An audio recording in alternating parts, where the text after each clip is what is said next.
नाही, आता विधानसभेची निवडणूक लागलेली आहे संपूर्ण महाराष्ट्रात.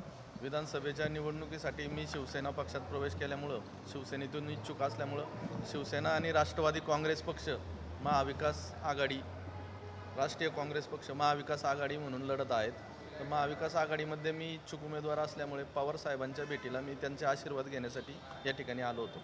काय बोलणं झालं, काय चर्चा झाली, अजून किती लोक अजित पवार गटाचे, शिवसेनेचे किंवा पवार साहेबांच्या संपर्कात आहेत?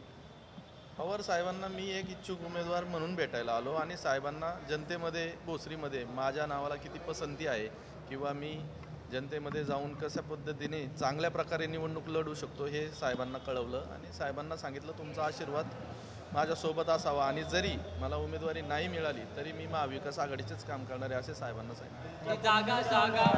जागा मुळात राष्ट्रवादीकडे आहे. मग तुम्ही वरिष्ठांशी शिवसेनेमध्ये प्रवेश करताना बोलणं केलंय का जागेबाबत? कारण का तुमची इच्छा तर आहे, राजकीय महत्वाकांक्षा आहे निवडणूक लढवण्याची. वरिष्ठांशी शिवसेनेमध्ये उद्धव ठाकरे जागा मुळात राष्ट्रवादीकडे आहे असं आपण कसं म्हणू शकता? शिवसेने शिवसेनेने त्याच्यावर दावा सांगितलेला आहे भोसरी विधानसभेवर, राष्ट्रवादीकडे कसं काय? आखाडा भोसरीचं जरी असलं तरी वस्तादाकडे पैलवानाला असं म्हणायचं. हा भोसरीचा आखाडा आता ते म्हणतात सर्व, पण राजकीय आखाडा म्हणजे हा समाजकारणाचा असतो. लोकांनी त्याला राजकीय आखाड्याला तो कुस्तीचा आखाडा केलाय. खरं समाजकारणात आता आदरणीय पवार साहेब हे देशाचे नेते आहेत, त्यांच्या आशीर्वादाशिवाय आपण पुढे जाऊ शकतो. हा वस्तादच आहेत ते. पैलवानाच्या विरुद्ध वस्ताद मैदानात म्हणायचं. उद्धव ठाकरेने तुम्हाला तयारी करायला सांगितले का? आपण दावा केलाय. हो मी प्रवेश करतानाच उद्धव साहेबांनी स्पष्टपणे सांगितलं की भोसरी विधानसभेवर यावर्षी नक्की भगवा फडकावणार आहे. राज्यात समोर पैलवान आहे ना, पण असू द्या ना पैलवान, त्यांनी काही फरक नाही पडत. लढाई असते, युद्ध असतं. कुणी असलं तरी आम्ही आमच्या ताकदीने लढणार आहे.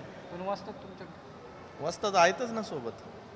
राज्यात सगळीकडे जिंकून येण्याच्या मेरिटवरती जागा वाटप केलं जात आहे. तुम्ही शरद पवारांना आता भेटून सांगितलं का की मी जिंकून येऊ शकतो?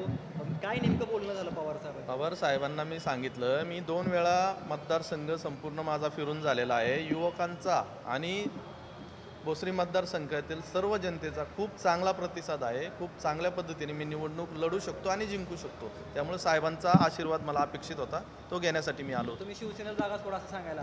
तसं नाही मी सांगू शकत ना. मी सांगितलं की जर मला उमेदवारी मिळेल तर मी किती प्रभावीपणे निवडणूक लढू शकतो आणि जिंकू शकतो. तो साहेबांचा निर्णय असला.